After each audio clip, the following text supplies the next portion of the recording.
तो और मेरे भाई लोग यार क्या सब भी लोग तो कैसे आ गए कौन वीडियो लेकर वापिस। तो कैसे आज की इस वाले वीडियो में हम लोग यार सुनने वाले हैं, मतलब वो धनंजय धड़कन का यार सॉन्ग जो कि कैसे उस पे हम रिएक्शन भी देने वाले हैं और साथ ही में सुनकर मतलब समझ रहे हो कैसे यार मैं पहली बार ये सॉन्ग सुन रहा हूँ और कैसे इस पे मैं रिएक्शन देने वाला। तो कैसे आज की वीडियो यार कर लेते शुरू। और कैसे वीडियो शुरू करने से पहले आंसर बता दो कैसे अब तक यार मेरे चैनल को सब्सक्राइब नहीं कियो तो कैसा कर दो जाके, और कैसा सेकंड चैनल को भी करना है सब्सक्राइब, जाओ यार जल्दी से, और लिंक मिलेगा डिस्क्रिप्शन में तो जाओ यार उसको भी सब्सक्राइब कर दो क्योंकि सर उस पर मैं यार बहुत अच्छे कंटेंट्स लाते रहता हूँ। तो कैसे बिना किसी वीडियो शुरू तो कैसे मैं अपना मतलब सेकंड मोबाइल में यार वीडियो चला लेता हूँ। तो कैसे वीडियो यहाँ पे कर लेते हैं शुरू। तो कैसे वीडियो का एक सेकेंड यार, तो हाँ कैसे वीडियो कर लेते हैं शुरू। ओ भाई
टोला रखले बिया चार गोल मोर दादा।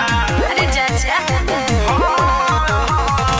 ये जब भइल से जबाला हो तलई के सब दादा, हर टोला रखले बिया चार गोल मोर दादा। सत के भीड़ कोन में पीरी करा हो दिया रे, सत के भीड़ कोन में पीरी करा हो दिया रे। तो छोरी पे आज मोर खूबे जवानी अपन चला हो दिया रे, तो छोरी पे आज मोर अपन जवानी खूब चला हो दिया रे। अरे चाचा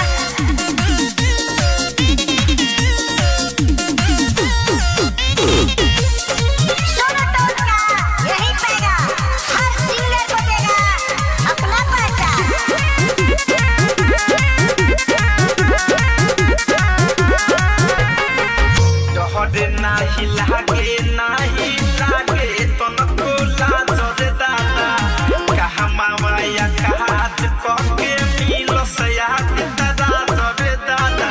ए भाई पीछा पड़े डहरे नाही लागे तनको लाजरे दादा, कहा माया काज कके मिलस याद दाजरे दादा। धरे कोन धनंजय पे चक्कर चलावो दिया रे, धरे कोन धनंजय पे चक्कर चलावो दिया रे। तो छोरी बिया से पया कोन जवानी खूब चलावो दिया रे, छोरी बिया से पया कोन जवानी खूब चलावो दिया रे। बॉडी के हड्डी खेल के कबड्डी गलावो दिया रे, तो छोरी बिया से पया कोन जवानी खूब चलावो दिया रे, छोरी बिया से पया कोन जवानी खूब चलावो दिया रे। भगभकी ना भाग जा। तो लोग सर यहाँ पे वीडियो हो चुकी है यार खत्म। तो कैसा कैसा लगा यार वीडियो, जाके कमेंट में बताना। और कैसा अब तक यार मेरे सेकंड चैनल को सब्सक्राइब नहीं किया तो कैसे जाओ यार जल्दी से यार मेरे सेकंड चैनल को मतलब सब्सक्राइब के बटन को तोड़ फोड़ डालो यार, उसको ब्लैक कर दो। और साथ ही में बेल आइकन को लाल जूता जो भी मारना है गाइस वो मार के उसको भी ब्लैक कर दो। तो गाइस मतलब ऑल पे सेट कर दो। तो गाइस यार मिलते हैं नेक्स्ट वीडियो में, जब तक यार बाय बाय। और गाइस वीडियो कैसा लगा यार बता के जाना, ठीक है। तो गाइस मिलते हैं नेक्स्ट वीडियो में।